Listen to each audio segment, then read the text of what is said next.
La educación tiene nombre y apellido.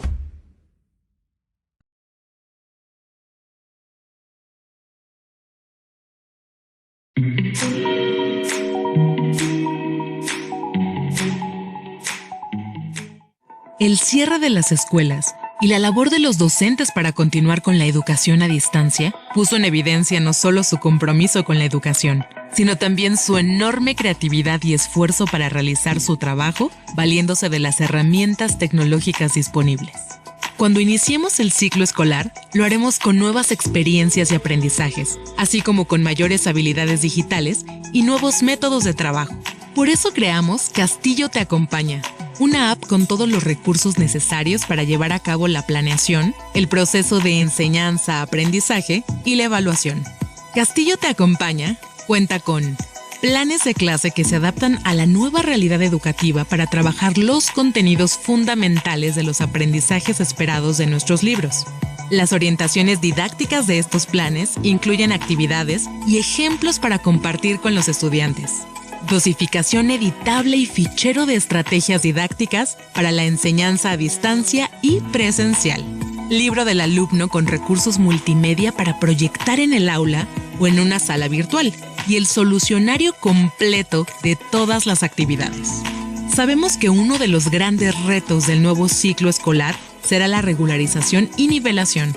Por eso la app Castillo Te Acompaña cuenta con actividades descargables para diagnosticar y nivelar a los alumnos. El Centro de Evaluación Digital tiene un generador de exámenes con cientos de reactivos para crear una evaluación, ya sea en línea, con un reporte automático de la calificación de cada estudiante o impresa para aplicarla en el aula. Castillo Te Acompaña nace a partir de las experiencias de los maestros de secundarias públicas durante el periodo Aprende en Casa, con todo lo necesario para llevar a cabo la labor docente en cualquier modalidad y desde cualquier dispositivo. Además de la app Castillo Te Acompaña, contamos con el programa de actualización docente y directiva para el desarrollo profesional en línea de directores, supervisores, asesores y docentes. En el nuevo sitio Castillo Te Acompaña, podrás revisar el primer bloque de nuestros libros autorizados por la Secretaría de Educación Pública, registrarte a las capacitaciones en línea y acceder a una muestra de la app Castillo Te Acompaña para conocer cada uno de los recursos que ofrecemos. Durante la selección y todo el ciclo escolar, Castillo Te Acompaña. Aprendemos juntos. Hola, muy buenas tardes. Bienvenidos a esta sesión en línea de estrategias de ciencias para cautivar a tus alumnos en la nueva realidad educativa.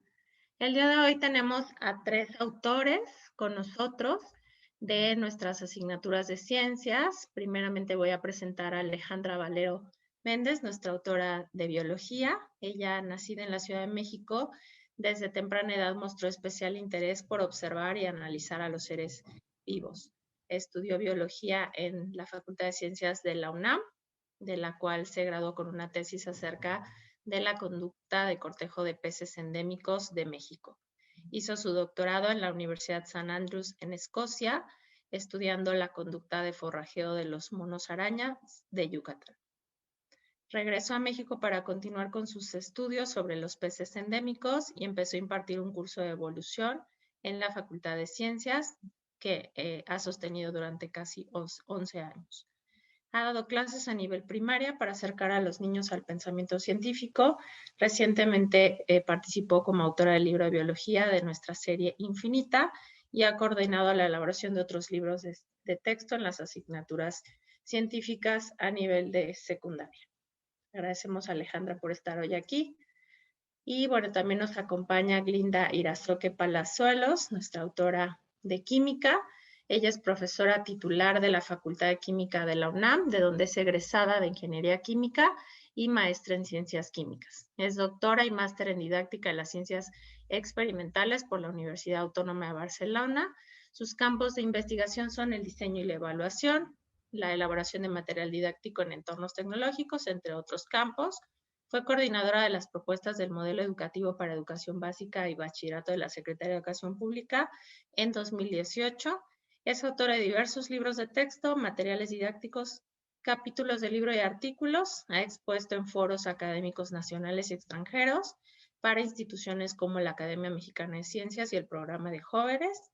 Fue secretaria de Divulgación de la Química y Educación Preuniversitaria. También fue responsable de docencia en la maestría en docencia para el nivel medio superior en la Facultad de Química. Fue asesora de los museos Universum y de la Luz y es coautora de la obra de teatro Realmente Fantástico, con la que se inauguró la primera sala de química del Museo Universum. Y finalmente presentar también a Ernesto Colavita, que nos acompaña el día de hoy, nuestro autor de física. Él estudió la licenciatura de física en la Facultad de Ciencias de la UNAM, hizo su posgrado en el Instituto de Física, también de la UNAM, donde obtuvo el grado de maestro en ciencias y la candidatura a doctor con tesis de doctorado dentro del área de óptica cuántica. Ha trabajado como académico de la UNAM y del ITAM. Actualmente es profesor investigador de la Universidad Autónoma de la Ciudad de México. Ha desarrollado e implementado modelos educativos en escuelas de educación básica del área de ciencias, matemáticas y lectoescritura. Ha trabajado en capacitaciones para maestros de diferentes niveles. Es autor de libros de divulgación de la ciencia para niños y libros de texto de Ciencias 2, Física 3, Química correspondiente a Ciencias 2 y 3 de secundaria, libros de física a nivel bachillerato para programas de preparatoria de la UNAM y del bachillerato general. Agradecemos mucho a los tres que nos acompañen el día de hoy para esta sesión de estrategias de ciencias que permitan a los maestros cautivar a sus alumnos en nuestra nueva realidad educativa. Vamos a tener esta dinámica, estos tres temas. Vamos a hablar primero de los retos de la enseñanza frente a la pandemia y la educación a distancia de las tres asignaturas en el orden biología, química, física. Posteriormente, los autores les van a proporcionar estrategias que están en sus libros de texto para que los alumnos aprendan la asignatura en esta nueva realidad. Y finalmente también les van a plantear algunos desafíos que consideran vamos a enfrentar en el regreso a clases y cómo poder afrontarlos. Con esa dinámica empezaríamos primeramente con la asignatura de biología. Entonces, Alejandra, si me ayudas con tu cámara. Muchas gracias. Ok, hola a todos. Buenas tardes, muchas gracias por estar aquí. Les mando un saludo y esperando que todos estén bien de salud y que sigan pues motivados a aprender con sus alumnos y pues a seguir trabajando en esa labor docente que es tan importante, sobre todo en estos tiempos. Entonces, bueno, la primera cosa de la que les voy a hablar es los retos que plantea la enseñanza en tiempos de la pandemia, ¿no? La ciencia, pues, a ver, Erika, ¿me podrías ayudar? ¿Cómo puedo ver la pantalla toda, la presentación completa? Debes de tener algún botón para hacerlo en modo completo. Ah, ya, lo logré. Muchas gracias, Erika. Sí.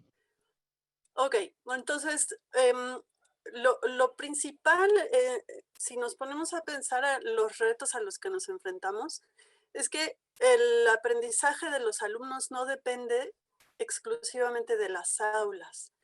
Y el aprendizaje en ciencias, en particular, se puede dar en cualquier lugar.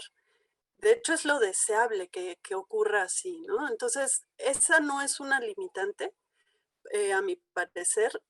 Más bien es una oportunidad que podemos aprovechar en estos tiempos de confinamiento, porque el aprendizaje sigue y cualquier situación, mientras esté bien planteada y bien aprovechada, nos va a servir para que los alumnos sigan aprendiendo. Entonces, el aprendizaje de las ciencias puede y debe ocurrir también fuera de las aulas, en ámbitos diferentes al ámbito escolar.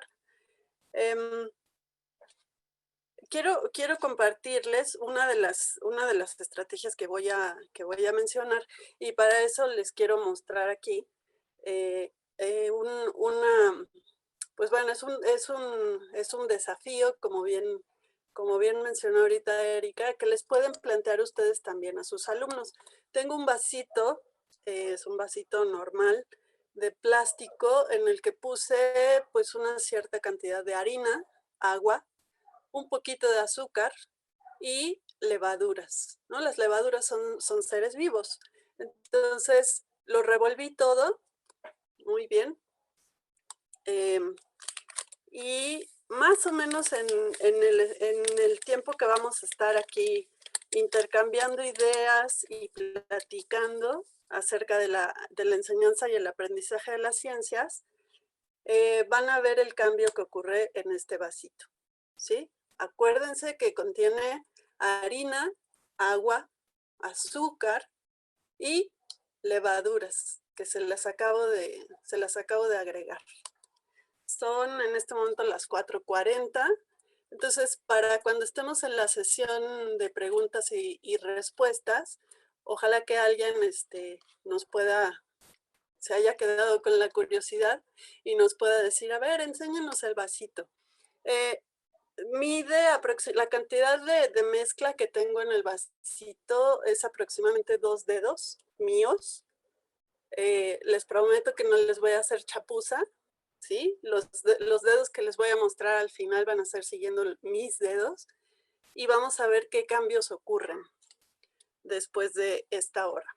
Bueno, ok, continuaré con esta presentación. Otro de los retos a los que nos enfrentamos es cómo dar retroalimentación a los alumnos. Esa es una parte importantísima de la educación de las ciencias, ¿no? Como no podemos estar ahí como maestros, como nuestra interacción con los alumnos se limita a esta conversación a través de las pantallas, entonces se hace muy relevante y muy importante fomentar otros tipos de retroalimentación. Por eso es que ahora es súper importante que la familia entre en juego, ¿no? Que los acompañantes de nuestros alumnos entren en juego en este proceso de enseñanza y aprendizaje. También hay otras estrategias que los maestros pueden implementar para que haya cierta retroalimentación incluso entre los alumnos y para que haya coevaluación entre los alumnos. Luego les voy a platicar un poquito más acerca de eso, pero yo creo que la retroalimentación a nuestros alumnos es una de las partes más importantes que representa un reto. Lo siguiente, pues bueno, esto sí tiene que ver más con la asignatura con la materia de biología, es que estando a distancia, sin poder estar adentro de la escuela, pues vamos a tener varias dificultades para conocer de cerca el mundo microscópico. Porque generalmente es en las escuelas, si es que están bien equipadas, en donde podemos hacer uso de instrumentos como el microscopio, ¿no? En la casa está un poco más difícil que tengamos una serie de instrumentos que nos ayuden a estudiar más de cerca a los seres vivos. Sin embargo, algo que es muy interesante desde mi punto de vista en biología es que podemos ver las evidencias de las acciones de los seres vivos en muchos casos. En algunos otros casos podremos incluso estudiarlos muy de cerca, por ejemplo, a las plantas. O si tenemos animales de compañía, por ejemplo, como peces o hámster o perros o gatos. En otros casos va a ser mucho más difícil acercarnos demasiado a los seres vivos. Sin embargo, como les digo, en nuestra propia casa podemos ver la evidencia de las acciones de algunos seres vivos. En el libro de biología, en las páginas 92 y 93, hay una actividad en la que los alumnos podrán construir un microscopio. Este microscopio obviamente no nos va a permitir ver una célula como tal o mirar adentro de una célula, pero sí nos puede permitir, por ejemplo, ver un cachito de piel de cebolla, nos permitirá ver hojas de plantas, ya sean terrestres o acuáticas, y otra serie de objetos que pueden plantear un reto importante para los alumnos y sobre todo abrir una puerta a su curiosidad y a su capacidad de indagación, que eso es lo que nos interesa al final. También, pues debido al confinamiento, las experiencias que podamos tener al aire libre están muy restringidas, no es deseable salir, pero para aquellos alumnos que tengan la capacidad de salir al jardín, pues ahí podrán hacer estas observaciones que son muy importantes. Ok, la siguiente, por favor. Muy bien. Les decía que hay que fomentar la actividad entre equipos. Esto se puede hacer con estas herramientas tecnológicas y el maestro debe estar muy de cerca para precisamente hacer que los alumnos puedan discutir entre ellos aún a la distancia. Ok, bueno, pasamos al siguiente tema o va a hablar Gracias. algo. Sí, Ale. Le damos pie a Linda para los retos en química.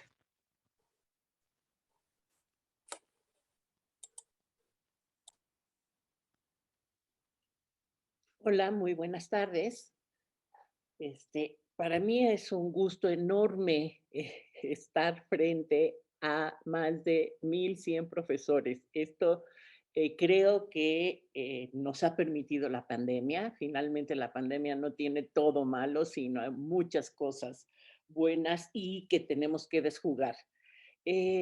Centrándome en el tema que nos ocupa, fíjense que la investigación educativa ya le ha dado título a la manera en que estamos impartiendo la educación en este momento. ¿Sí? Y ha dicho, es una educación en particular química, pero en situación de pandemia. Es decir, es una educación remota de emergencia que se diferencia absolutamente de la educación a distancia, porque las condiciones en las que nos encontramos los profesores y los alumnos son totalmente diferentes. Nos lanza la pandemia a esta educación remota de emergencia sin tener preparación de todos los multimedios y de todas las plataformas a través de las cuales comunicarnos como la que estamos usando ahora. Y además trastoca todos los ámbitos de nuestra vida, tanto de los profesores como de los alumnos, y es una situación muy particular. Pero también como docentes, yo creo que nos brinda una oportunidad maravillosa para reflexionar sobre qué enseñar, por qué enseñarlo, para qué enseñarlo y cómo enseñarlo. Y yo estoy de acuerdo en que hemos reflexionado en eso, pero ahora, frente a estas cosas, estas reflexiones toman primer lugar. La siguiente, por favor. Con esto en mente, pensando en qué enseñar, cómo, para qué, etcétera, los cambios que necesitamos hacer, yo los visualizo en tres aspectos particularmente. Tenemos que hacer cambios en el énfasis curricular y los objetivos de aprendizaje. No es lo mismo interactuar con nuestros alumnos a distancia, ¿sí? A través de una plataforma que presencialmente. Tenemos que hacer cambios también en las experiencias de aprendizaje. Como bien decía Alejandra hace un momento, pues no tenemos microscopios tampoco tenemos termómetros de los que usamos en laboratorio y el termómetro oral de la casa, pues es un intervalo muy pequeño. Y también tenemos que repensar las evaluaciones. La siguiente, por favor. Y en este contexto de replanteamiento de nuestro actuar, no podemos olvidar que los alumnos son novatos, ¿no? No son expertos. Entonces los tenemos que acompañar. Tenemos que tener presente que tienen formas de aprendizaje distintas a las nuestras. Y para que podamos tener éxito y avanzar en el conocimiento de las ciencias, tenemos que identificar los conceptos básicos de la ciencia y privilegiar los intereses de los estudiantes. Solo de esta manera eh, incidiremos en la motivación y el aprendizaje. La siguiente, por favor. ¿Qué nos dice la experiencia? Sí, los alumnos se conectan. Yo, al igual que ustedes también y que mis compañeros expositores, llevamos casi un año a la distancia. Se conectan, pero participan poco y la experiencia primera era que el avance era lento. También pensamos que se trataba de poner los mismos materiales que habíamos diseñado presenciales, pues de ponerlos ahora en Zoom, ¿no? O en PowerPoint y pasárselo a los estudiantes. Reprodujimos esquemas. Asumimos que los estudiantes lograban los mismos aprendizajes, pero en contextos muy variados, porque ahora el estudiante está aprendiendo en casa.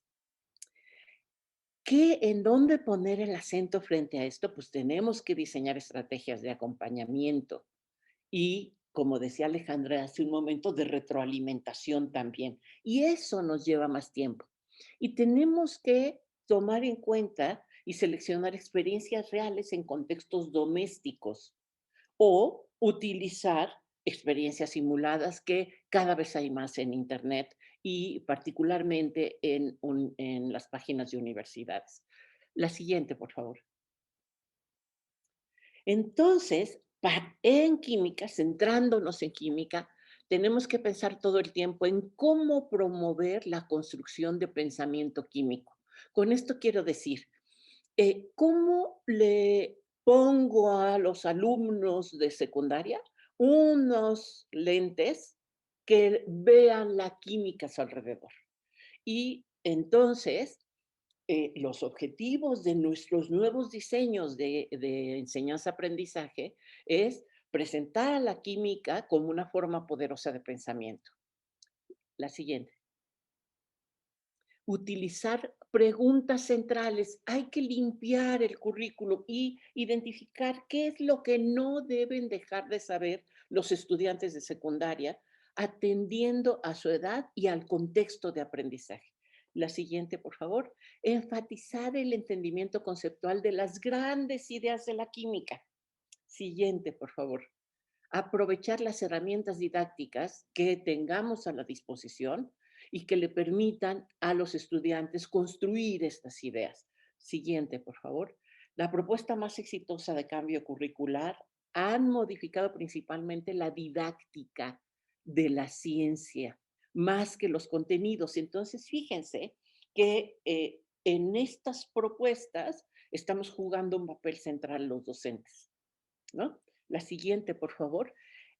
Solo para compartirles con ustedes, sí, cuáles son estas grandes ideas de la química y estos temas en los que nos debemos de enfocar. Pues una autora que se llama Melanie Cooper propone que 4 áreas críticas de interés: fuentes de energía, temas ambientales, vida y medicina y materiales de diseño. Y la química tiene mucho que ver con cada uno de ellos. La siguiente, por favor. Y entonces, fíjense que la química, pues tiene, por eso la química está en tercero de secundaria, porque los modelos que utilizamos son algunas veces muy abstractos, pero hay que irlos trabajando poco a poco, ¿no? El conocimiento es espiral. Entonces, planteemos una propuesta general, amplia, flexible de cada uno de los modelos y vayamos acotándolo poco a poco a lo largo del año, pero dejemos para el bachillerato lo que debe de enseñar el bachillerato. En ese sentido, sí, está muy bien la siguiente. Y por otro lado, aparte de eso, tenemos varios niveles de interpretación en la ciencia, ¿no? El macroscópico por un lado, el mesoscópico por otro, y estoy ejemplificándolo con el lenguaje de la química. Por favor, no tenerles miedo. El molecular, el atómico y el subatómico, ¿sí? Y decirle a los estudiantes, fíjense, yo paso de 10 a la 3, cuestiones que observo en la vida cotidiana, y paso de 10 a la 3 a 10 a la menos 15 en los modelos subatómicos. Y entonces, cuando estemos dando la instrucción, decir, a ver, ahora esto lo veo con los ojos, pero lo otro necesito un microscopio, Para lo otro, ya no hay microscopio casero ni escolar que me permita observar, ¿sí? La escala con la que observamos el mundo en ciencia es muy importante. La siguiente, por favor. En este sentido, la propuesta del libro lo trabaja transversalmente todas estas ideas. Empezamos trabajando la ciencia y la tecnología en el mundo actual, ¿sí? Y ponemos ejemplos y todo el tiempo estamos propiciando el desarrollo de habilidades de pensamiento científico, la interpretación de gráficas, la extrapolación, el ordenar datos obtenidos en el laboratorio, que ahorita no tenemos laboratorio, pero hay muchos datos en Internet para experiencias equivalentes que podemos usar y trabajar con los estudiantes. La siguiente, por favor. Eh, Partimos entonces de temas que tienen que ver con los alumnos, ¿sí? Y ahora, sobre todo en educación en pandemia, hacemos experimentación con materiales caseros todo el tiempo. La siguiente, por favor. Y en todo momento, si se han fijado por el número de páginas, empecé en una de las primeras páginas, luego la experimentación estoy como a la mitad y aquí estoy como al final. Este, Todo el tiempo estamos trabajando en, con sus experimentos caseros en un contexto cercano a los estudiantes y con el lenguaje químico. Entonces, es importante, es muy importante que construir en los estudiantes que la química y la ciencia tiene metodologías de aprendizaje y de desarrollo de conocimiento y que trabaja con evidencias que podemos obtener también con lo que disponemos en casa. Creo que esta es la última de esta sección. Muchas gracias. Gracias, Glinda. Pasaríamos entonces a los retos de la enseñanza en la física. Ernesto, por favor, adelante. Hola. Hola a todos. Mucho gusto. Espero que todos anden bien. Y bueno, después de ya todo lo que han compartido, ya no sé qué tanto puedo agregar, excepto mis propias angustias, que supongo que serán parecidas a las de ustedes. Yo tengo un hijo en sexto de primaria y una hija en tercero de secundaria, así que tengo un poco la perspectiva del otro lado también, sobre los retos que implica este momento tan extraño, por decirlo menos. Tratando de ahora, para decir algo un poco distinto a lo que ya dijeron, tratando de ser un poco más concreto, pensaría que el reto más complicado es competir con todo lo que tienen alrededor en sus casas. Yo pienso en mis hijos y pasa un montón con mi hijo que va en sexto de primaria, es cómo compite la escuela a través de una pantalla con todos los juegos y videos que hay a través de una pantalla. Entonces, el mismo instrumento por el cual están ahorita conectándose con los docentes, con los compañeros, con todo, es el mismo instrumento con el que juegan. Es como tener clase de literatura en el campo de fútbol con pelotas a la mano, ¿no? Creo que ese es uno de los retos más complicados, porque el resto de las metodologías y de las ideas que uno pueda tener se anulan en el momento en el que los chavos o cualquier estudiante en general se topa con todos estos estímulos. Además que el entorno de cada uno de los estudiantes es completamente distinto. Si de por sí lo heterogéneo del sistema del país en general y dentro de un solo aula, la diferencia que hay entre los estudiantes es tan pronunciada que si nos imaginamos la diferencia que puede haber dentro de los hogares, eso lo hace aún más complicado y uno ni siquiera tiene, en la mayoría de los casos, la posibilidad de ver la cara de los estudiantes que están o con la cámara apagada o ni están, ¿no? A veces pudiera ser. Yo creo que personalmente, porque yo estuve de año sabático todo el 2020, entonces no estuve dando clases, pero ahora que en febrero empiezo clases, estoy un poco tratando de atender todos estos retos que por lo pronto como hipotéticos, porque no sé bien qué es lo que va a pasar.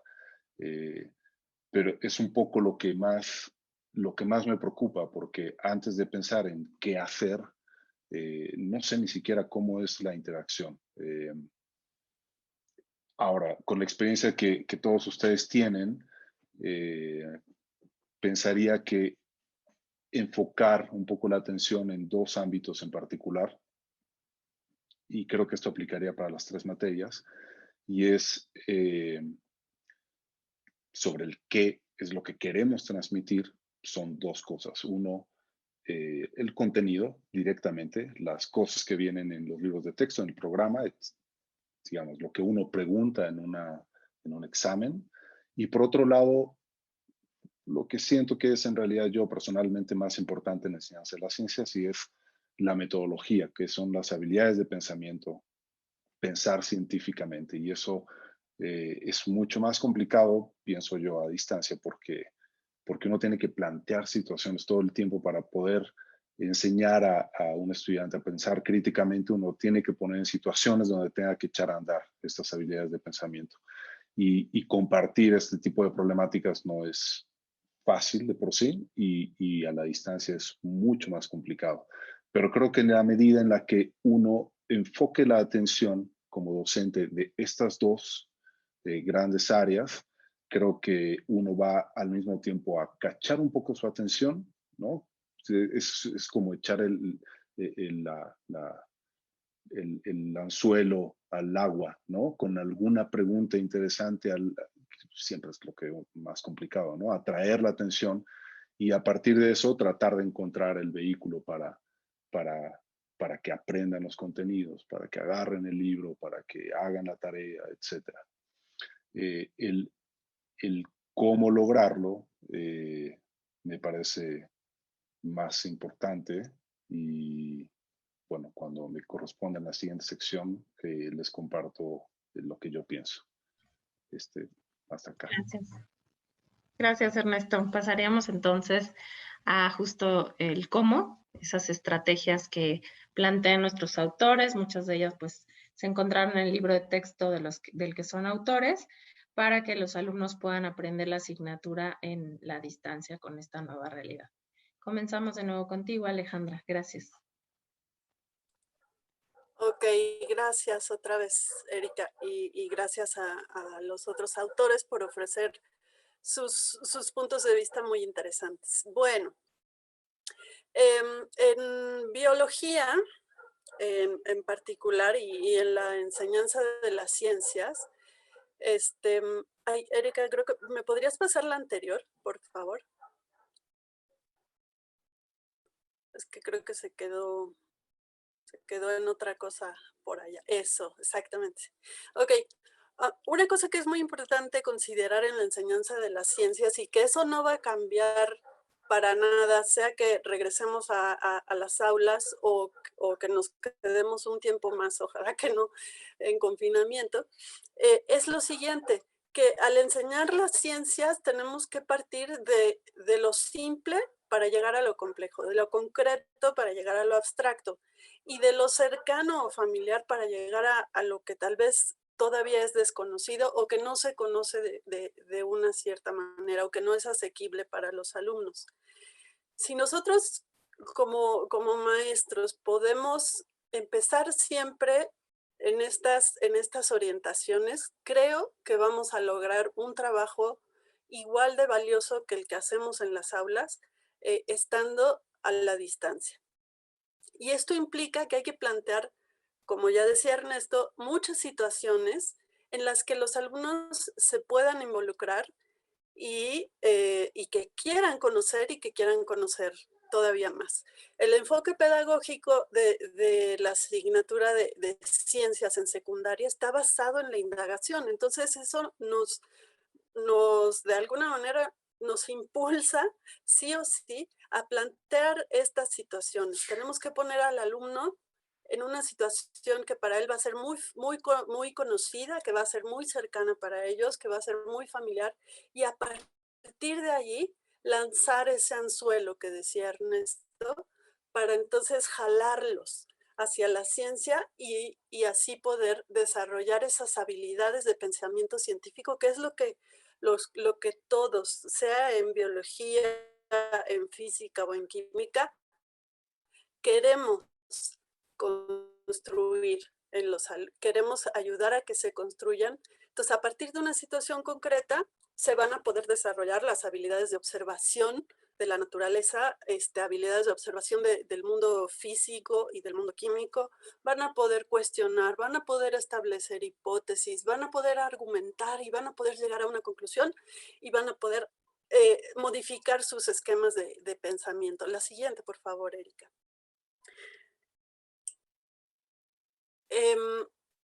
Creo que es la anterior, perdón, la anterior a esa. Ajá.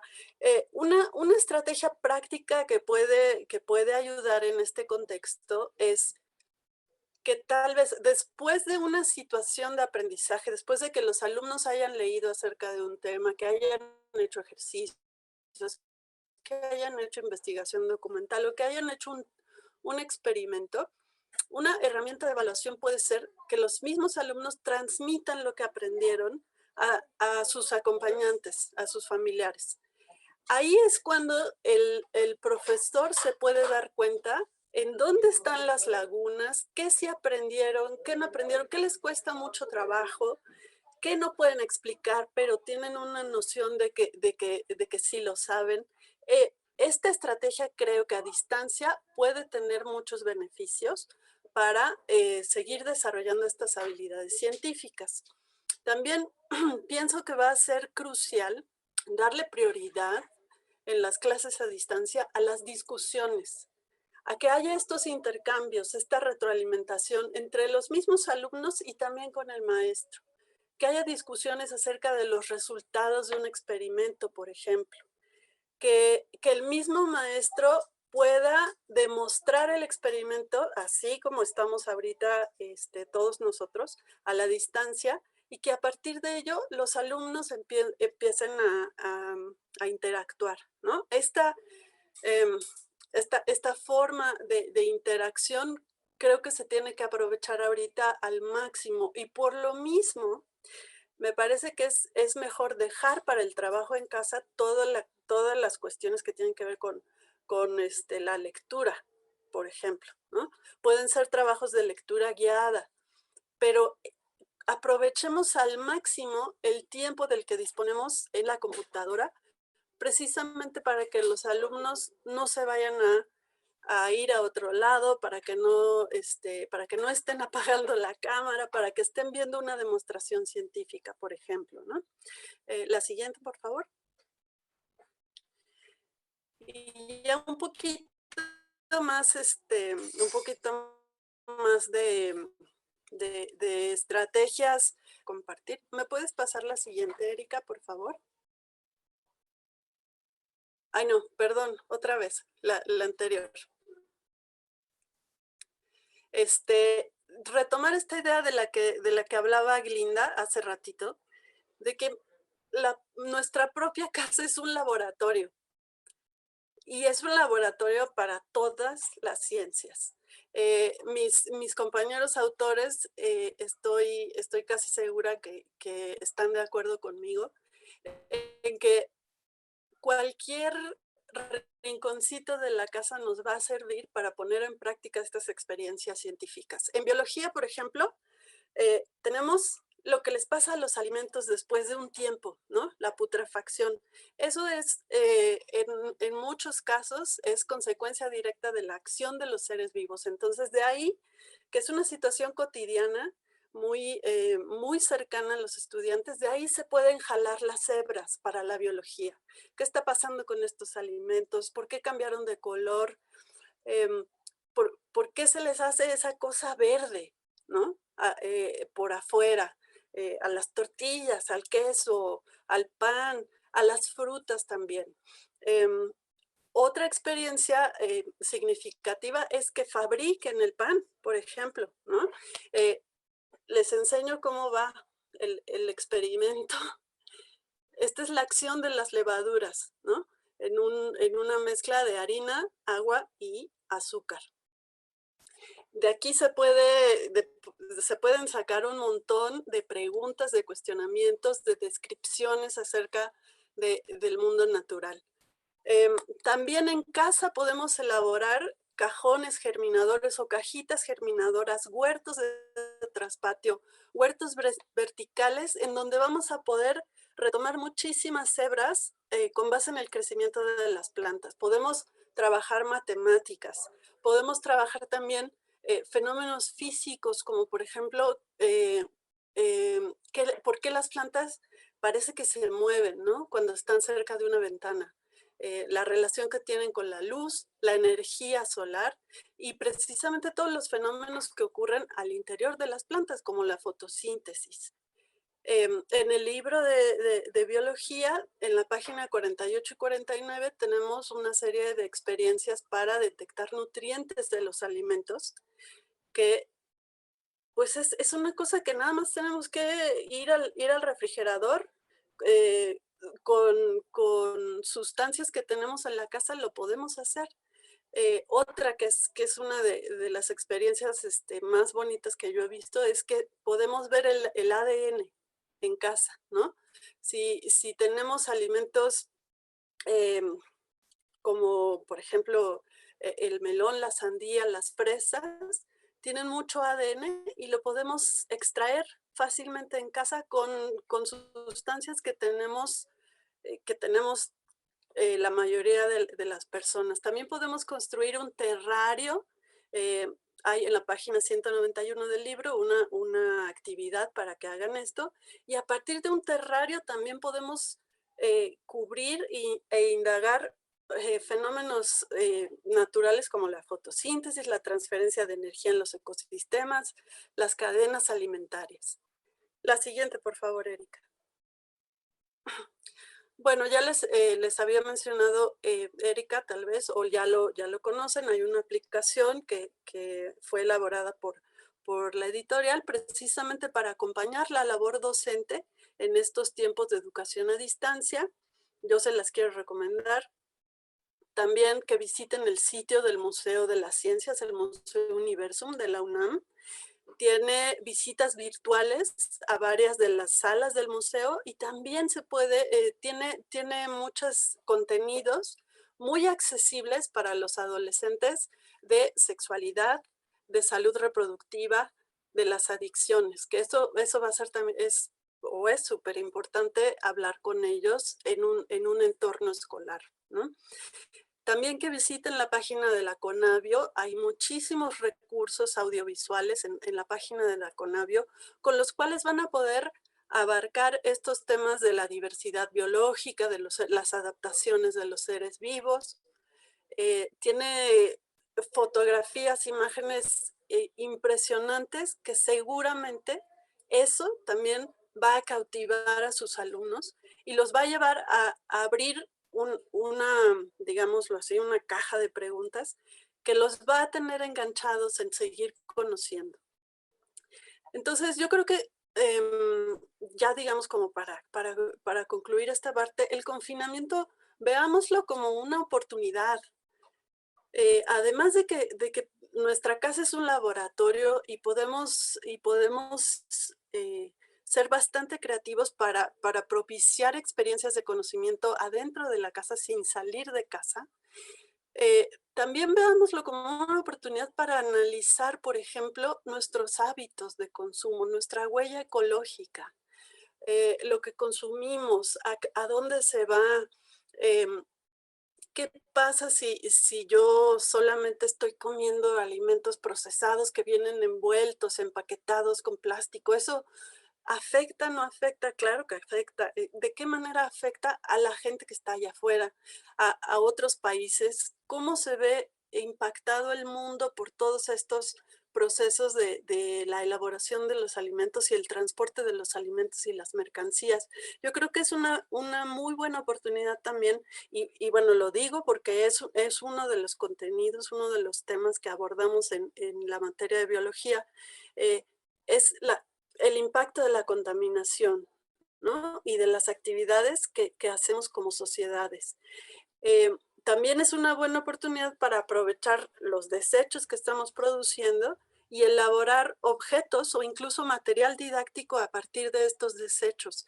Yo creo que esas experiencias también en los adolescentes que están cursando la secundaria son muy significativas y ayudan a que se den cuenta de la relación que tenemos con el medio ambiente. Eso puede ser muy importante.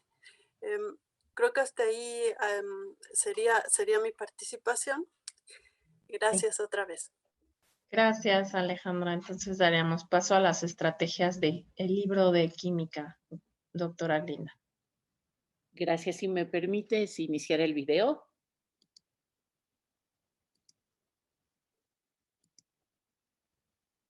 ¿Tienes un video en tu pantalla?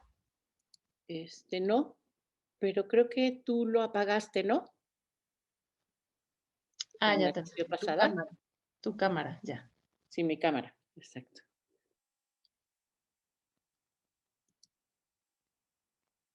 Bueno, A ver.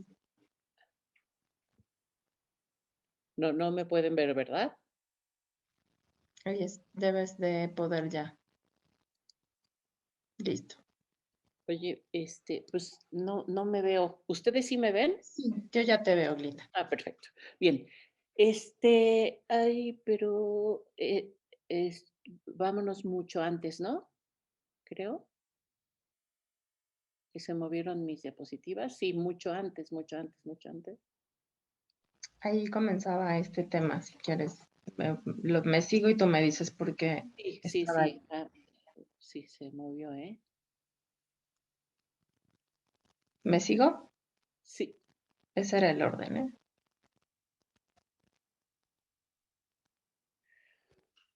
Ay, no, bueno, entonces, perdón, regresamos. Ahorita lo recupero. Muy bien. Para ejemplificar estas estrategias, estuve pensando mucho tiempo de qué manera hacerlo y decidí empezar por uno de los temas que recomienda Melanie Cooper, que son polímeros, ¿no? Y que nos dan dolor de cabeza. Y además elegí este tema porque acusan a la química del tremendo impacto ambiental que los polímeros han causado en el entorno. Entonces, y es un tema que tratamos en el libro y en varios momentos del libro hablamos de polímeros. La siguiente, por favor. Podríamos mostrar 3 ejemplos muy cercanos de polímeros a los estudiantes. Uno es el famosísimo unicel, el otro es este alcohol en gel o alcohol sólido que le llaman y que sirve para mantener calientes las comidas en los restaurantes de comida rápida y también en casa. Es una lamparita de alcohol. Y el otro es el polímero que nos ha cambiado la vida a las madres, ¿no?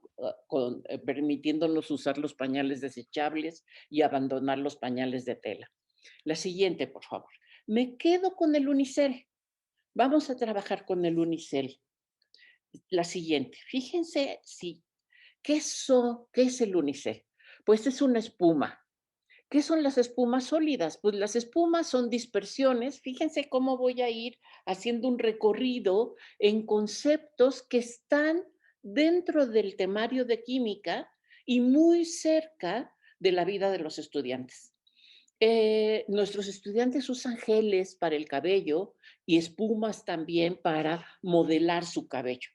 ¿Qué son las espumas? Tenemos 2 clases de espuma, las espumas líquidas y las espumas sólidas. Las líquidas son pues, la espuma de la cerveza, la espuma de la jabonadura y por regla general, una espuma se forma siempre burbujeando un gas en un líquido y el resultado es espuma líquida, o en un sólido y el resultado es espuma sólida.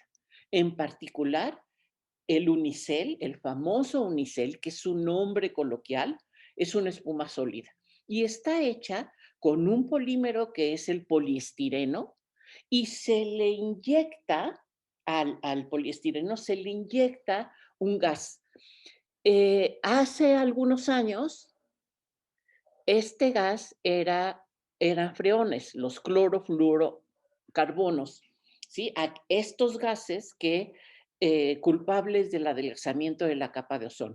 Ahora, el impacto de ese premio Nobel y el impacto de el entender la química de la estratosfera nos ha permitido cambiar, nos ha exigido, más que permitido, perdón, cambiar la tecnología de elaboración de estas espumas sólidas. Y eso debieran saberlo nuestros estudiantes, que las grandes investigaciones del mundo impactan nuestra vida cotidiana. El nombre industrial de esta espuma es poliestireno expandido. ¿Para qué se usan? Pues como aislantes térmicos, como para embalaje, como materiales impermeables al agua, para la construcción. Tienen una infinidad de usos. ¿Qué le da y por qué se usan para estas cosas? Pues por las propiedades del producto. Si hay una semilla que se debe sembrar en secundaria, es que la estructura química determina las propiedades de los materiales y las propiedades de los materiales determinan el uso que se les da a los materiales. Y entonces, ¿qué propiedades tiene el unicel? Pues es un aislante térmico maravilloso.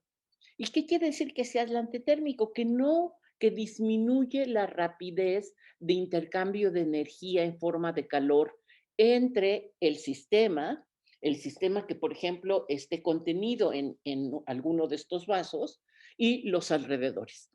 Y ¿Y por qué se está usando para construcción como paredes, como bloques de unicel? Pues porque también son aislantes del ruido, ¿sí? Son aislantes sonoros. La siguiente, por favor. Y entonces, bueno, pues tenemos que, acuérdense, los 3 niveles de interpretación de la química, ¿no? El poliestireno es un polímero que, y como todos los polímeros, pues tiene una unidad que se repite N veces, ¿de acuerdo? Entonces, ya lo vemos, vamos a ver sus propiedades. La siguiente, porque si no, no sé, cómo mostrar a los estudiantes que esto es una espuma, porque también de repente presentamos como dogmas de fe, ¿no? Y somos determinantes y decimos, es una espuma. Pero tenemos un experimento muy fácil para poder mostrarlo. La siguiente, por favor. Experimento casero. Si ven mi recipiente, necesito un recipiente translúcido, ¿sí? De cristal, Estamos de preferencia, y necesito acetona pura. Pueden conseguirla ya en muchos lados. En las farmacias grandes consiguen acetona pura y donde yo la estoy consiguiendo ahora cuando está abierto es en estos tiendas donde venden cosas para las uñas y de maquillaje, ¿no? En esas tiendas venden acetona pura. No es lo mismo que quitesmalte. El quitesmalte es una mezcla que tiene lanolinas, perfumes, colorantes y acetona. Pero este experimento no le sale con quitesmalte. Voy a poner un poco de esta acetona pura que compré en estas tiendas. ¿Lo ven? Sí, estoy Sí, virtiendo estamos acetona. bien. Y voy a tomar un vaso. De preferencia, no hay que ir a la tienda, no hay que ir al supermercado a comprar los vasos nuevos. Yo lo que hago es, ahora que estamos pidiendo tanta comida para casa y demás, pues todos esos recipientes son de unicel, los lavo y los guardo precisamente para este experimento. Y entonces, indico, ahí ven bien lo que estoy haciendo. Sí, se ve en la cámara, Glinda. Perfecto. Bueno, pues lo introduzco a esta acetona. Y fíjense qué es lo que está pasando, ¿sí? Hacer esto es una maravilla. Sentir cómo este vaso desaparece en cuanto el unicel está tocando la acetona, es una es un deleite. Podemos preguntarle a los estudiantes, porque, ¿qué es lo que estoy haciendo?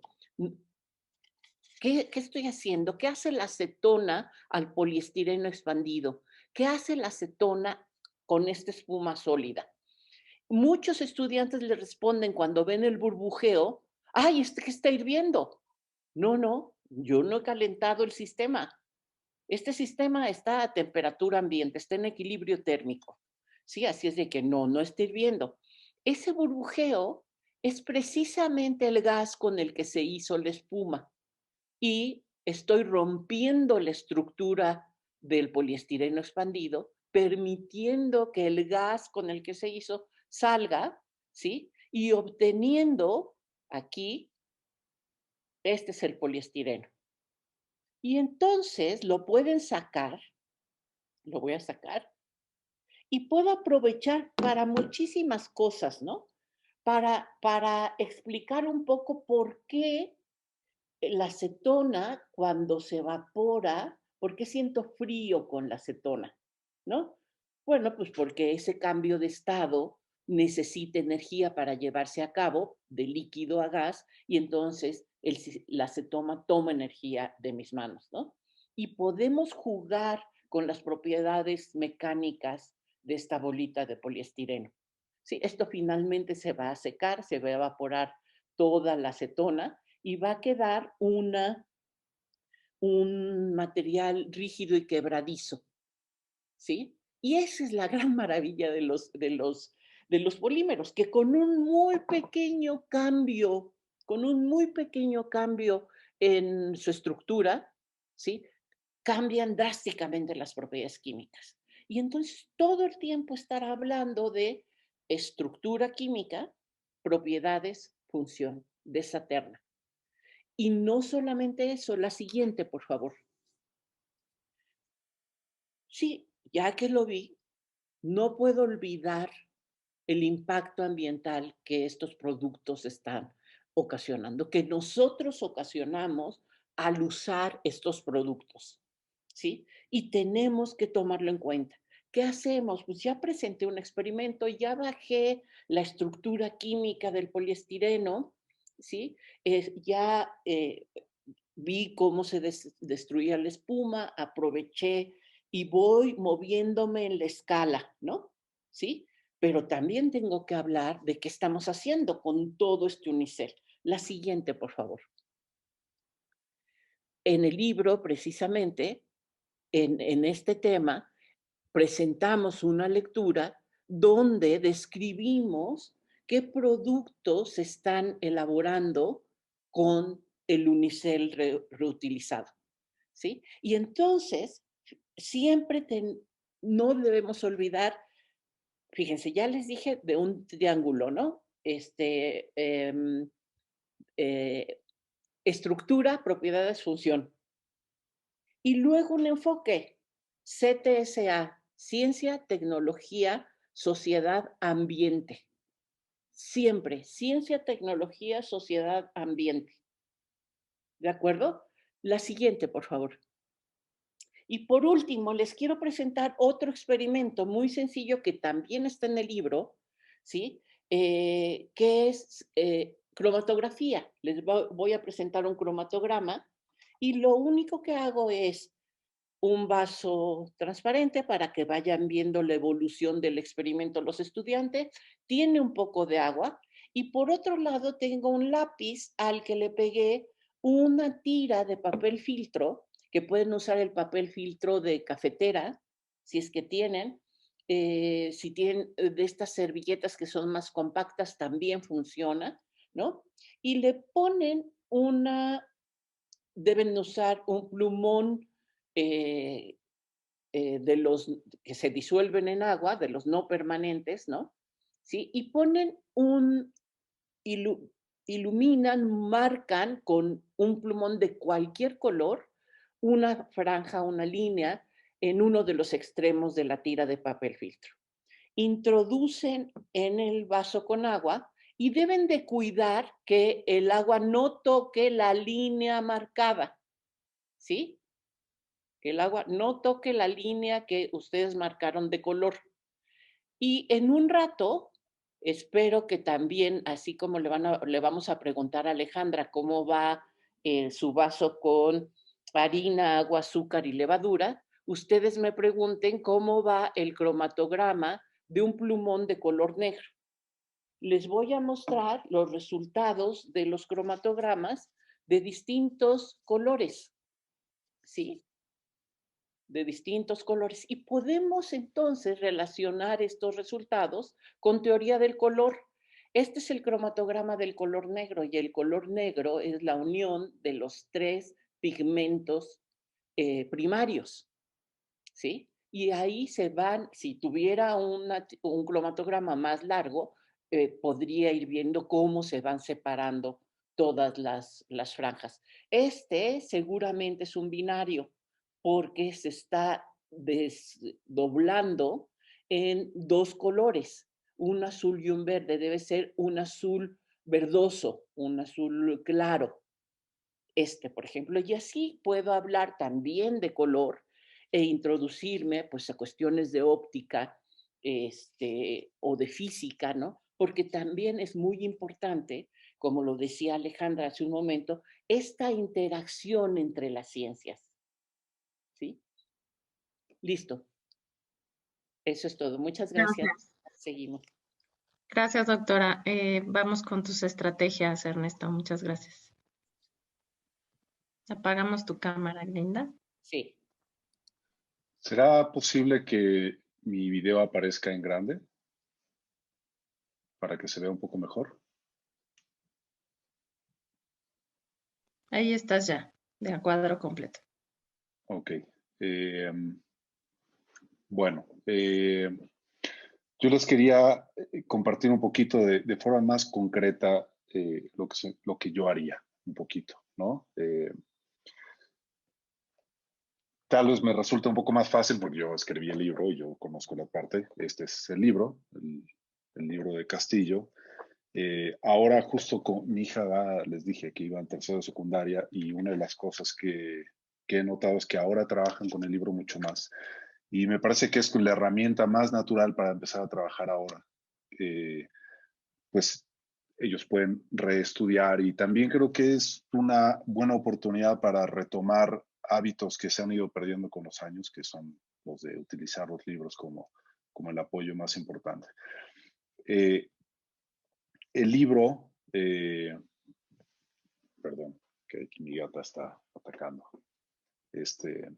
Eh, este libro en particular está construido con la idea de pasar del concreto al formal, ¿no? El concreto es como algo siempre tangible y a partir de la experiencia previa que tienen los chavos al respecto del tema, que en general todos tenemos preconcepciones, a veces equivocadas, a veces correctas, utilizarlas para formalizar, para ponerlas en duda, etcétera, y después finalmente sacar parte de la teoría o el aprendizaje, o etcétera. Y la manera en la que uno trabaja con eso que está tomando entre sus manos es justamente la metodología científica. Entonces, el ejercicio de agarrar algún sistema, manipularlo y analizarlo y finalmente, digamos, sacar una nueva hipótesis o lo que uno vaya a hacer dependiendo del tema, es el trabajo científico y es de lo que yo creo tendría que hacerse todas las clases. Ahora, evidentemente no siempre uno tiene un experimento lindo, ¿no? Para todos los temas. Ojalá fuera así. Y sobre todo uno no siempre tiene el material o el tiempo para prepararlo, etcétera.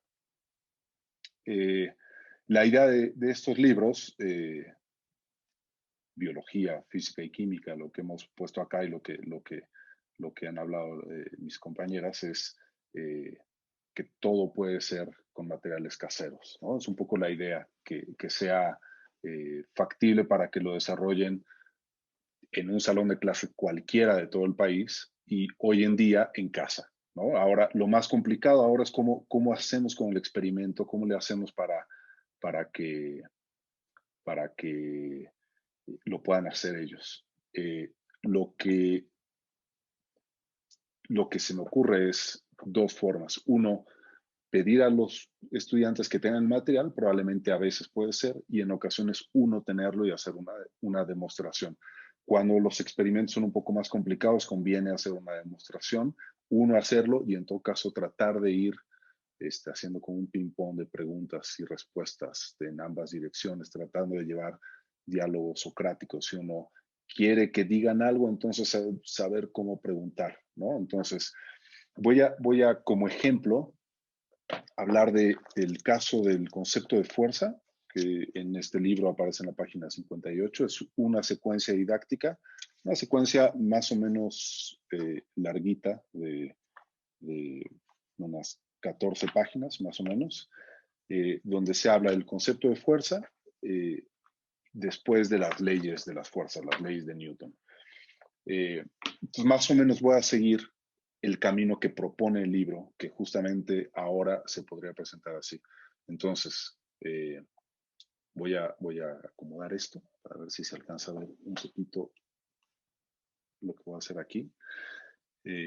Una de las cosas es identificar qué es una fuerza y entonces jugar con las ideas previas que son generalmente asociadas o formalizadas por Aristóteles, que para que algo se mueva tiene que haber una fuerza presente. Entonces la fuerza es lo que mantiene en movimiento los objetos y es una preconcepción equivocada. Y para eso uno puede decir, ok, agarren una canica, una pelotita, lo que sea, y empujen y traten de que se mueva siempre a la misma velocidad, siempre empujando igual. Entonces, si siempre empujamos, inevitablemente voy a ir cada vez más rápido, ¿no? Es una observación fácil de hacer y es como muy manual, y para los chavos es, si uno les pone el reto de, a ver, empújala todo el tiempo sin que vaya cada vez más rápido, es imposible. Cada vez que uno va empujando, bueno, esta está medio no esférica, pero si cada vez que uno empuja, inevitablemente va cada vez más rápido. Entonces, con eso uno puede definir el concepto de fuerza como aquello que cambia el estado de movimiento, ¿no? Es una de las posibilidades. Otra puede ser que genera una deformación. Y entonces, después de haber estudiado todo cinemática, uno llega a este momento de la fuerza, uno define la fuerza, y después uno trata de explicar todo lo que sucede a partir de cuál es el efecto de las fuerzas. Y uno divide en tres preguntas básicas. Una de las preguntas es, ¿qué pasa cuando no hay fuerzas presentes? El segundo es, ¿qué pasa cuando hay fuerzas presentes? Y finalmente, ¿qué pasa con lo que genera la fuerza en interacción? Entonces, la primera ley de Newton, que es qué pasa cuando no hay fuerzas presentes, por un lado está lo de la pelota. Si no hay una fuerza presente en una bola, en algo que está moviéndose uniformemente, se mantiene en movimiento, ¿no? Se mantiene en movimiento a menos que yo le aplique una fuerza para detenerla. Otro ejemplo de la primera ley de Newton sería, por ejemplo, ¿qué sucede con este objeto para que se detenga, ¿no? Si se va moviendo y yo freno súbitamente el automóvil, esto sigue su camino, ¿no? Y se cae. Bueno, ahí no salió bien. Y entonces, ¿por qué usamos cinturón de seguridad, etcétera, ¿no? Uno lo puede ir vinculando con lo demás.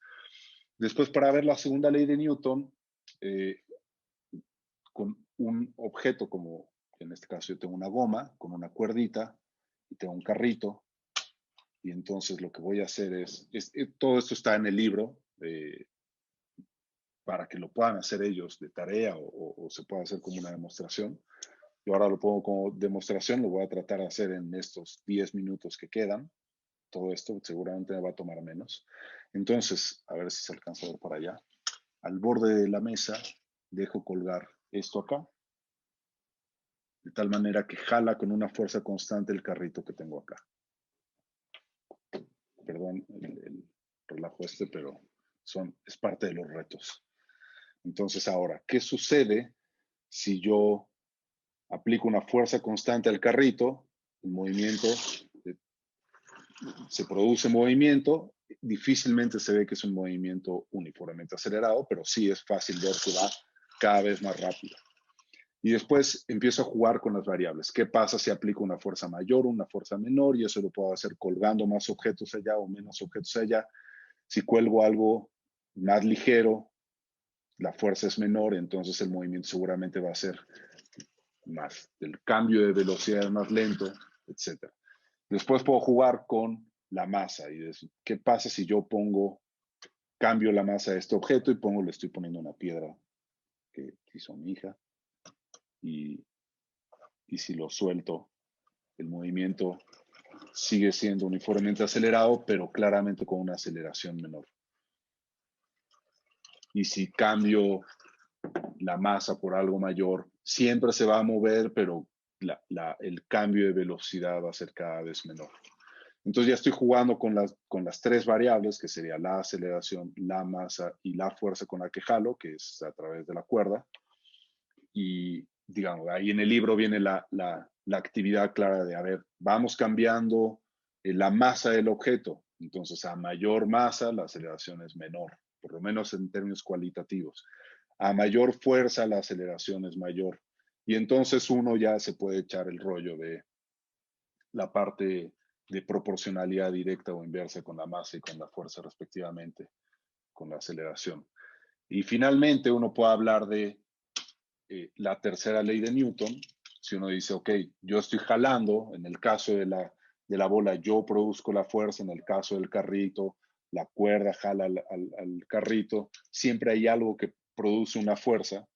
Y entonces, ¿qué pasa con eso que produce una fuerza? Entonces, para eso tengo una liga que corté para que quedara como si fuera un resortito, ¿no? Así. Pego un lado a uno de los coches, pego el otro extremo al otro. Y entonces, si yo estiro un poco y suelto solo este cochecito de acá, yo sé que la liga ejerce una fuerza sobre él y que lo va a jalar. Si yo hago lo mismo, pero ahora con el otro coche, es como si ahora la liga jala este coche y este coche se mueve. Y entonces la pregunta es, cuando yo suelto a los dos al mismo tiempo, ¿qué es lo que sucede? Este siente la fuerza del otro y el otro siente la fuerza producida por la liga que está jalada por el otro, y entonces se mueven los dos, ¿no? Entonces, si tienen la oportunidad de tener distintas ligas o lo que sea, o ir cambiando la masa de alguno, de nuevo, uno puede estar jugando un montón con esto, siendo una demostración, y después formalizarlo todo con lo que aparece en el texto.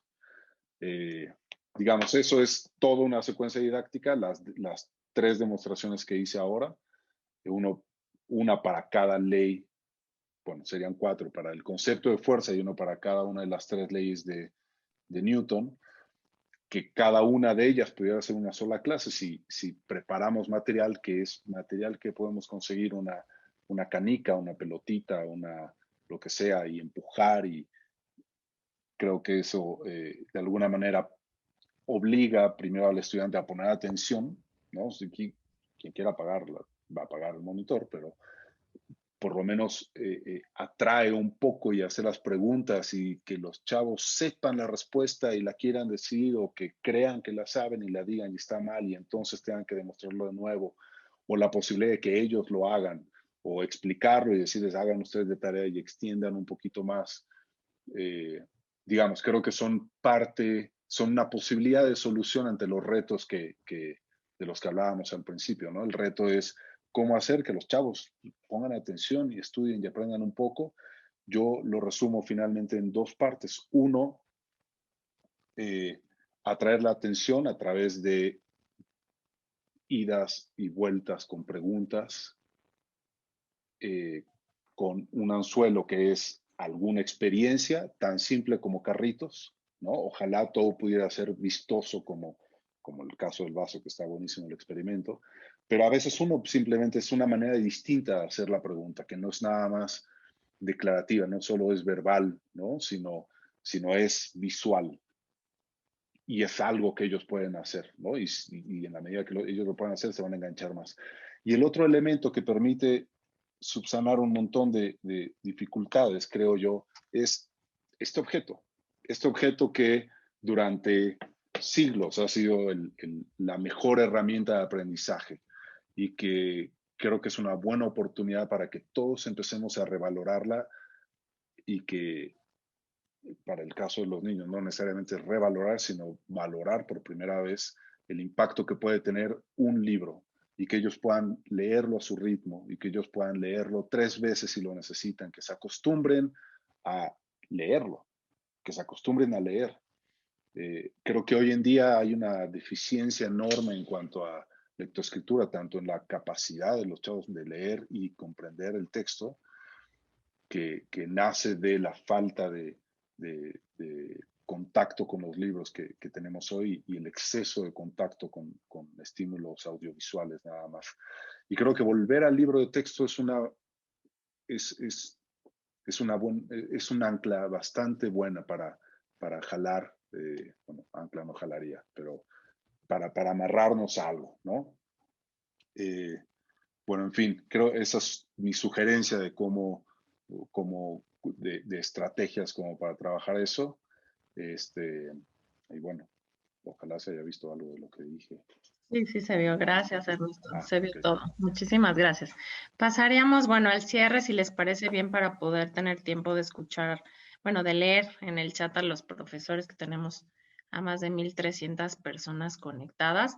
Nos damos 2 minutitos cada uno, si les parece bien, para plantearles ciertos desafíos que vamos a enfrentar en el regreso a clases cuando esto sea posible de manera presencial y cómo afrontarlos. Entonces, Ale, empezamos con biología. Ok, bueno, muy bien. Creo que es importantísimo lo que acaba de decir Ernesto y bueno, lo voy a secundar.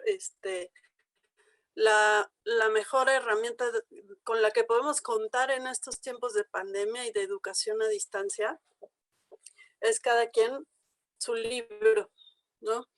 Porque en el libro se plantean un montón de actividades, situaciones que pueden ser teóricas, prácticas, que nos van a permitir partir precisamente como docentes, partir de ahí para entonces empezar a construir estas habilidades de pensamiento científico, ¿no?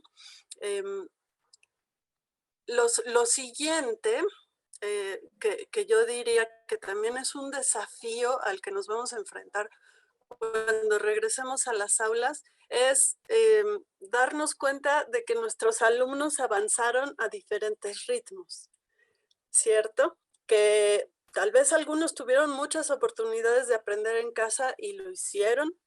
Tal vez muchos de ellos contaron con un círculo social y familiar que les permitió desarrollar estas habilidades, pero tal vez algunos no pudieron, ¿no?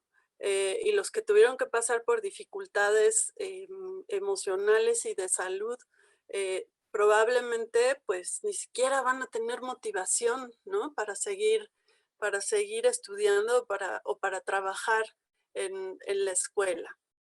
Entonces, estos ritmos de avance diferentes, ¿cómo nos enfrentamos a ellos? Creo que lo esencial va a ser fomentar el trabajo en equipo, el trabajo colaborativo, trabajar con equipos que estén formados por alumnos que tienen diferentes capacidades y un poco recurrir a que cuando están en un ambiente heterogéneo, los que tienen un ritmo más lento de avance se pueden apoyar en los otros porque son sus pares, son sus compañeros.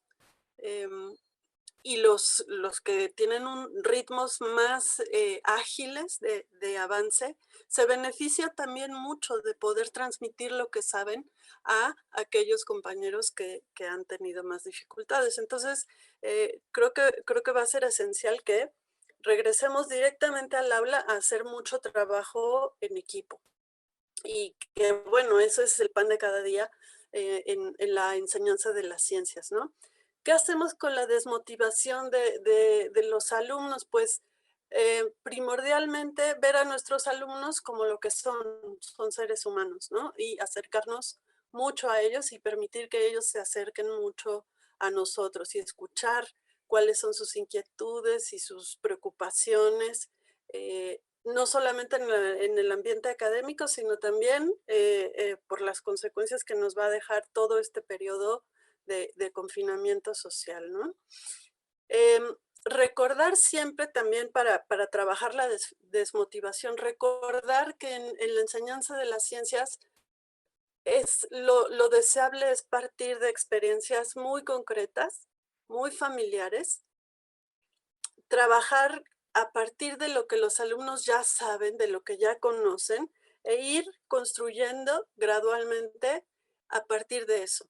Si nosotros de entrada les tratamos de poner un reto o de hacerlos que recapitulen todo lo que vieron en su materia de ciencias durante la pandemia, pues vamos a contribuir a esa desmotivación, perdón. Pero si, por ejemplo, les ponemos nuevos experimentos, les enseñamos algunos videos que muestren los fenómenos naturales, los hacemos que se metan en contacto con la naturaleza y con los materiales y que sigan teniendo esta capacidad de cuestionarse y de cuestionar el mundo a su alrededor, yo creo que vamos a tener un buen aliado para dejar de lado la desmotivación. Y también recordar siempre que tenemos que trabajar mucho como docentes, actualizarnos todo el tiempo para poder plantear las situaciones que son propicias para que los alumnos quieran aprender y que desarrollen y potencien todas sus habilidades.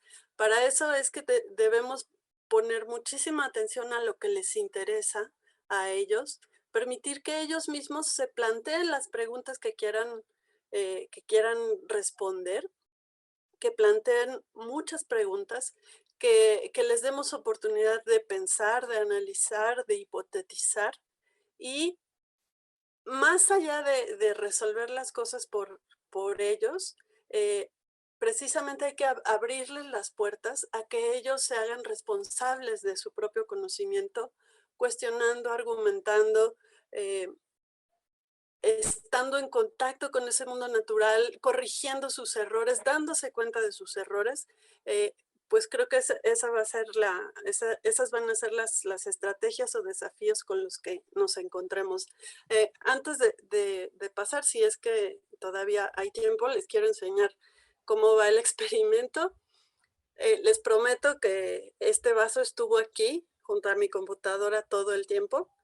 Les enseñé al principio que medía 2 dedos, 2 de mis dedos, ¿no? De altura. Y miren ahorita ya dónde está. Y además otra cosa que es fascinante acerca de la acción de estos seres vivos, que son, por si no sabían, hongos, pueden ver cómo se va despegando ahí la masa. Si lo vieran un poquito más de cerca, se darían cuenta que tiene hoyitos, ¿no? Tiene como burbujitas. Y bueno, si estuvieran aquí conmigo, si estuvieran replicando el experimento, como seguramente algunos lo habrán hecho, lo podrían oler y percibirían un olor picante, ¿no? Que es el alcohol. Todas estas experiencias sensoriales que los alumnos las pueden llevar a cabo perfectamente en su casa, nos van a permitir empezar a preguntarnos, por ejemplo, ¿por qué el vaso, por qué el volumen del vaso creció en primer lugar? ¿De qué manera cambió? ¿Por qué se ven esos hoyitos? ¿No? ¿A qué se deben esos hoyitos? ¿Por qué huele picante? ¿Sí? Y de ahí, entonces, podemos empezar a indagar en el mundo de las levaduras y de cómo sobreviven en una pequeña cantidad de harina con agua y azúcar, produciendo una gran cantidad de dióxido de carbono, ¿no? Una extensión de este experimento, que la pueden hacer también sencillamente, es poner la mezcla en una botella de boca muy estrecha y ponerle un globo a la botella, ¿no? Si lo hubiera hecho yo así, entonces, pues bueno, aquí tendría el globo y el globo estaría un poquito más inflado de lo que estaba al inicio del experimento. También por ahí se puede empezar. ¿Y cómo es que el globo se infló, ¿no? Durante todo este tiempo? ¿Qué fue lo que le pasó? Bueno, muy bien. Listo. Gracias. Gracias, pues nos iríamos rapidísimo contigo, Linda, para concluir, porque estamos ya casi sobre el tiempo, por favor. Sí, muy bien, muy rápido. En acuerdo con mis compañeros, sí, el libro de texto ustedes tienen ahorita enfrente los mejores libros del mercado, no lo duden. Y es un gran apoyo, están muy cuidados, muy bien ilustrados, son libros muy dignos para nuestros alumnos. ¿Cómo vamos a regresar? Afortunadamente no vamos a regresar a la normalidad de antes de la pandemia, vamos a regresar a otra normalidad, pero vamos a regresar mucho más conscientes y mucho más claros, habiendo reflexionado en contextos muy extremos, como es el que estamos viviendo, sobre nuestro quehacer como docente y el cómo, el qué, el para qué de la educación. La siguiente, por favor, no me voy a detener en esta, creo que tengo otra. Sí, y cuando regresemos, seremos más expertas en el manejo de multimedios, que yo creo que estas herramientas, les digo, a mí me emociona saber que hay más de 1,300 colegas del otro lado de mi pantalla observando las presentaciones que preparamos para ustedes. Me emociona. Y esa es una gran herramienta, no es aprovechar las habilidades que tienen nuestros estudiantes. Son muy buenos para bajar videos, son muy buenos para entender las animaciones que están y pululan en la red. Entonces, yo creo que seremos mucho más expertas en el manejo de multimedios y eso favorece el aprendizaje, sobre todo de los jóvenes. Habremos hecho una reflexión profunda y rediseñado con una mejor orientación nuestras actividades. Claro, se verán modificadas al regreso al salón de clase y a la enseñanza presencial, pero estarán enriquecidas. Y habremos identificado estrategias más eficaces para cumplir con los objetivos de aprendizaje. Metas, no olvidemos, no van a ser químicos, no van a ser biólogos, no van a ser matemáticos, van a ser ciudadanos conscientes. Y entonces, metas más cortas para propiciar un avance exitoso con un mayor acompañamiento didáctico y permitir la retroalimentación. Muchísimas gracias. Gracias, Linda. Ernesto, los desafíos de la física para enfrentar el regreso a clases. Un poco en la misma línea de lo que decía Linda, yo creo que desafíos que al mismo tiempo son oportunidad, todo lo que estemos aprendiendo y que los estudiantes estén aprendiendo ahora de nuevas formas de estudiar, de aprender, poder incorporarlas e integrarlas a tal vez un poco lo que sabíamos hacer antes al dar clase.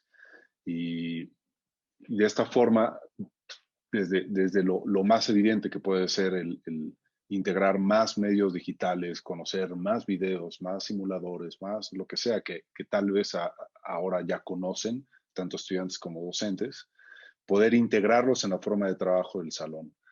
Poder, si hemos aprendido que menos es más, por ejemplo, y hemos elegido qué cosas son más importantes sobre las demás, tal vez poder mantener esas ideas y tratar de no regresar lo que a todos nos pasa, que es de repente estar como enviciados en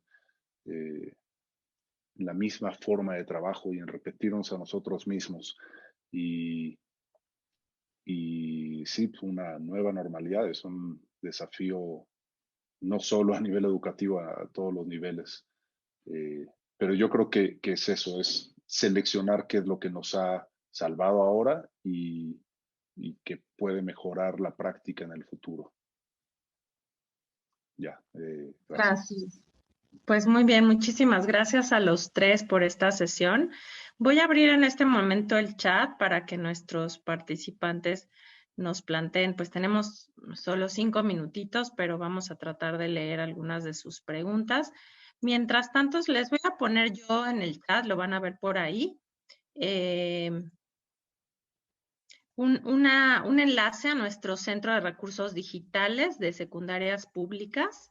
En ese sitio que ahorita les voy a mostrar rápidamente, pueden encontrar todos nuestros libros y pues la idea es que lo conozcan, ahí van a tener acceso a todos nuestros libros de todas las asignaturas, obviamente tenemos biología, física y química.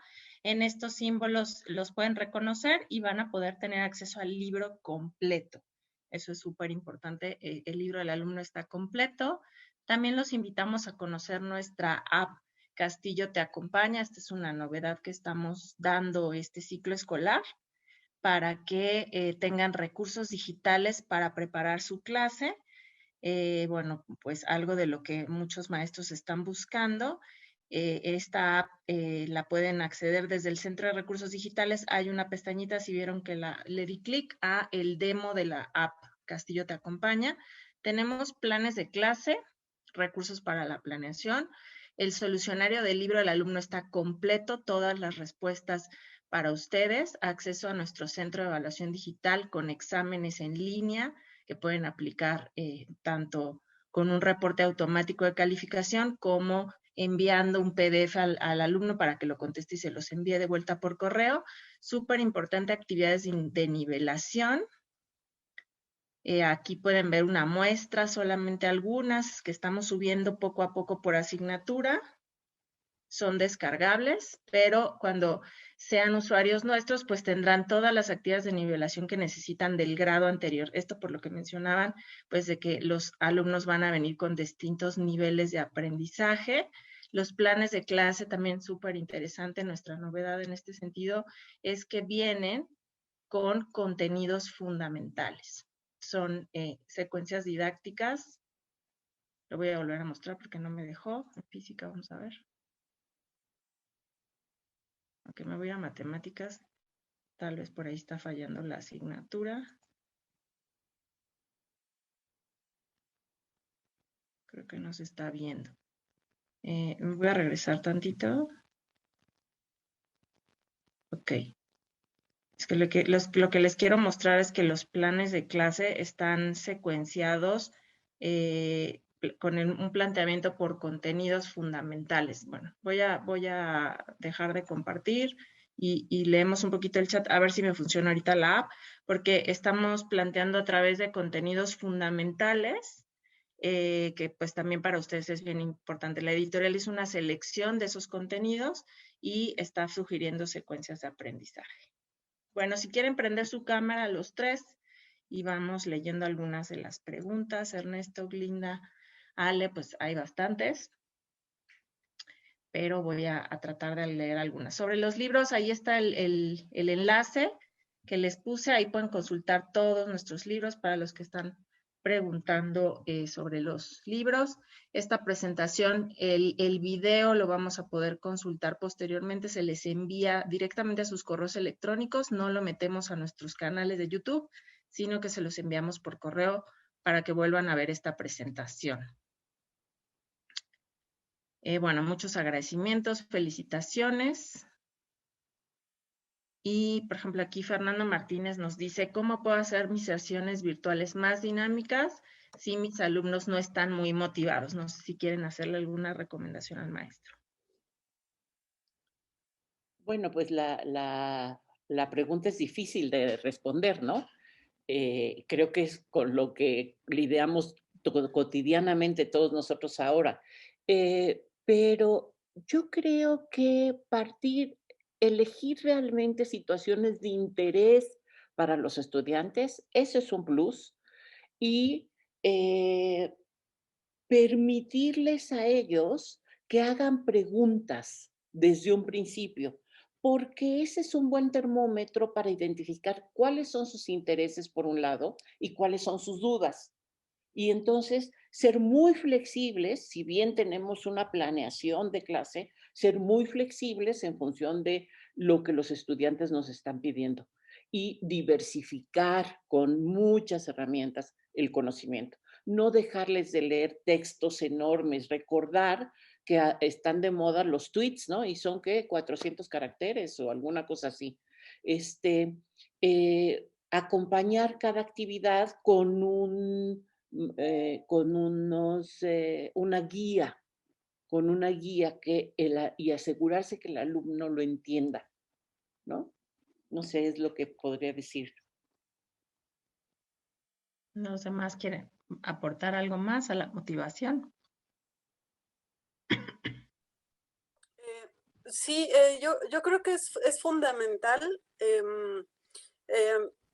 poder enganchar a los alumnos de alguna manera. Por ejemplo, se puede empezar la clase así directamente con, miren chicos, les voy a mostrar este video cortito, una cosa cortita, así muy concreta, y después de ver el video empezar a lanzar preguntas.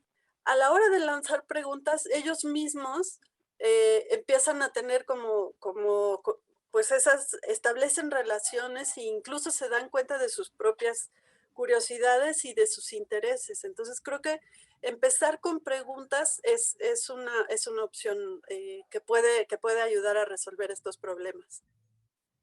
Listo.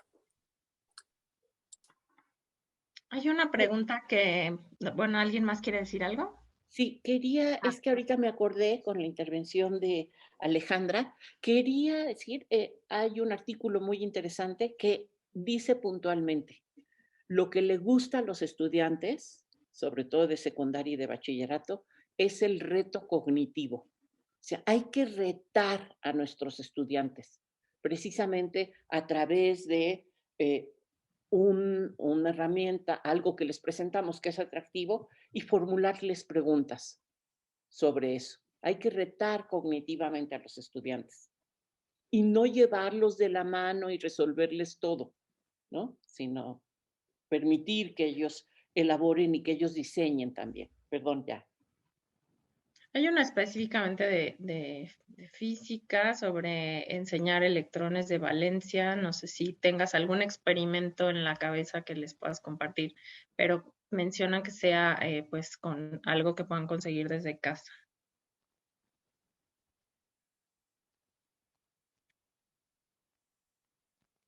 No sé si me sigue por ahí Ernesto.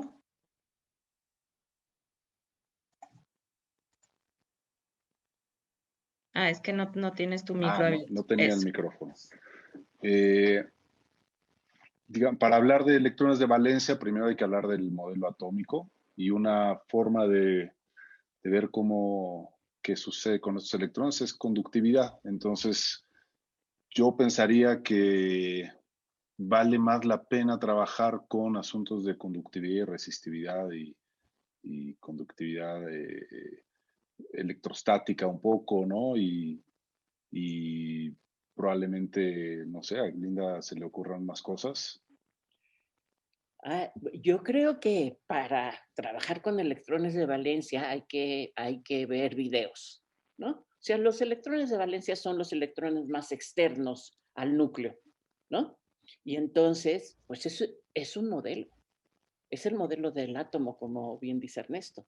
Entonces es un modelo, están viendo al mundo con una escala, con una lupa que los lleva a escalas de 10 a la menos 20, ¿no? Estamos con electrones.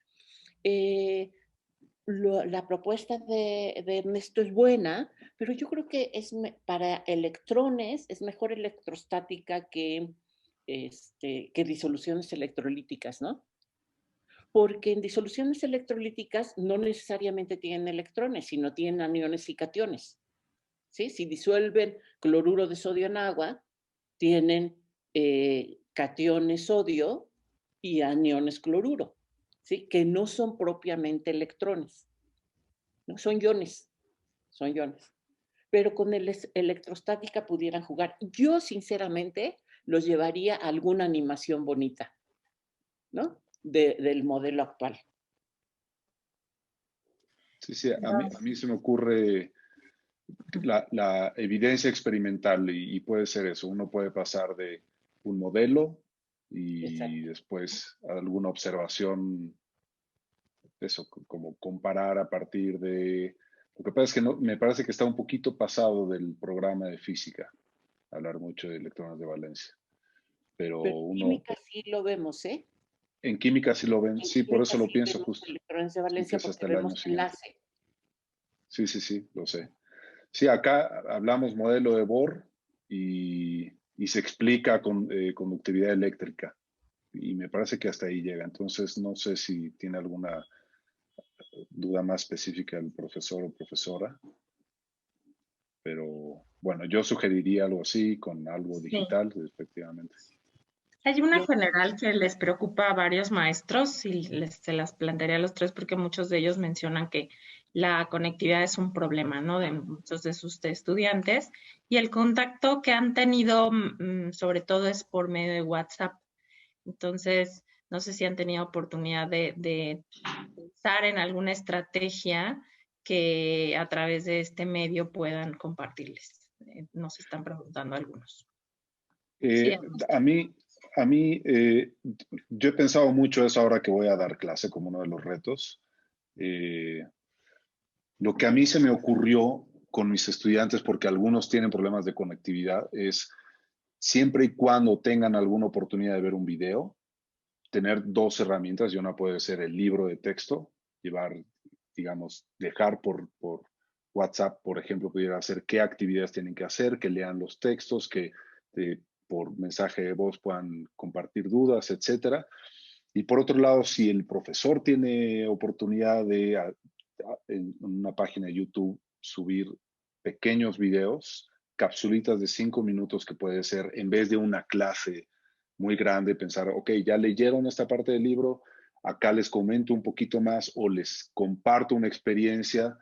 Eh, Creo que son el tipo de cosas que pueden ser una buena oportunidad también para el próximo año, que cuando regresemos a las aulas los mismos docentes cuentan con un montón de herramientas que hayan trabajado ahora. Y creo que subir videitos tendría que ser algo que nos tenemos que probablemente nos cuesta trabajo, pero los niños lo hacen todo el tiempo, suben videitos de lo que sea, haciendo movimientos, lo que sea, ¿no? Y creo que uno se tiene que atrever a hacer lo mismo haciendo lo que uno hace, que es, en este caso, compartir alguna experiencia experimental o algún pequeño alguna pequeña anécdota histórica, cosas que no vienen en algún libro en particular y así. A mí se me ocurre eso como una buena posibilidad. gracias, Ernesto. Alejandra, gracias. Sí, un poquito continuando lo que decía Ernesto, yo he visto también que los alumnos están muy interesados en utilizar estas herramientas digitales. Entonces, podemos aprovechar que ellos ya están naturalmente interesados en eso para plantearles, por ejemplo, que hagan algún audio, que graben un audio en donde le expliquen a un compañero algún concepto o le expliquen, por ejemplo, los resultados que obtuvieron en un experimento que vieron en un video que el maestro les dejó anteriormente. El hecho de que tengan que compartir el conocimiento les va a ayudar mucho a clarificar sus ideas y eso nos va a ayudar a nosotros como docentes para darnos cuenta de en dónde es donde tenemos que apoyar más, por ejemplo. También les podemos pedir que elaboren videos o que elaboren animaciones de algún fenómeno natural que tengan muy cercano, ¿no? Puede ser lo de que las plantas que están creciendo junto a mi ventana, por ejemplo, o bien puede ser qué le pasa, cómo llego de agua, limones y chía a una jarra agua de limón, que me expliquen cómo es eso, cómo sucede eso, por ejemplo, ¿no? Que me lo expliquen a través de un audio en WhatsApp o en una animación cortita, por ejemplo. Sí, algún profesor por ahí mencionaba los GIF, que son estos videos cortititos, que para los alumnos son como muy divertidos, y a través de ellos explicar algún concepto. ¿Ibas a decir, Linda? No, sí, en esta misma línea, por ejemplo, pedirles, en química les pedimos que reproduzcan la estructura molecular del cloruro de sodio, del agua, de algún compuesto que estemos viendo, utilizando gomitas de colores, ¿no? Porque hay un código de color para cada átomo, ¿no? El oxígeno es rojo, el carbono es gris, y utilizando palillos, ¿no? Y entonces los arman y luego que les manden el resultado con una foto de su celular. Pero el problema de conectividad es un problema que tienen que arreglar las autoridades de este país. O sea, es una limitación tremenda con la que nos hemos encontrado ahora. Sí, gracias, Linda. Pues se quedan muchas preguntas, pero ya nos pasamos de tiempo, entonces, bueno, vamos a tener que cerrar la sesión. Me voy a quedar despidiendo con unas láminas que tengo para a pedirles que nos visiten en nuestros nuevos sitios para que conozcan un poquito más de nuestros recursos.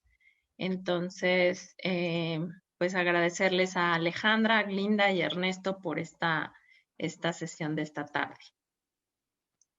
No, los agradecidos yo creo que somos nosotros, gracias a los profesores por haberse conectado y haber dedicado este cacho de su tarde para estas presentaciones. Y muchas gracias a la editorial por proponer este tipo de encuentros. Muchas gracias. Gracias. Sí, muchas gracias a todos los que estuvieron del otro lado. Gracias, igual un saludo a todos y un honor que nos escuchen un ratito. Pues muchas gracias. Tuvimos casi 1,300 maestros conectados. Aquí está de nuevo el enlace que les compartí por el chat, nuestro Centro de Recursos Digitales de Ediciones Castillo para secundarias públicas. Por ahí hay un QR si tienes un lector en el celular. Lo puedes visualizar desde ahí. Y ahí tienes todos nuestros libros de todas nuestras asignaturas aprobados por la CONALITEG y completos para que los puedas explorar de manera completa, así que ahí los puedes consultar. Te decía que está también nuestra app en este botón, exacto, App Castillo te acompaña, planes de clase basados en contenidos fundamentales, actividades de nivelación, solucionarios completos de los libros y más novedades. Estos los vas a encontrar como muestra, es decir, algunos recursos, pero cuando estés con nosotros te vamos a dar acceso a esta aplicación de manera completa para todos los bloques de los libros que hayas tenido. Estamos también promoviendo nuestra nueva página de Facebook para secundarias públicas. Dale me gusta. Ahí estamos promoviendo todos nuestros recursos. También te vamos a compartir más sobre nuestro Centro de Recursos Digitales y nuestra nueva app Castillo te acompaña, además de todo nuestro programa de capacitaciones de esta campaña de selección para que selecciones con nosotros. Estas son nuestras redes sociales y nuestro correo electrónico. Si se quedó alguna pregunta que no te hayamos podido contestar, escríbenos ahí a infocastillo@macmillaneducation.com. Muchas gracias y buena tarde a todos.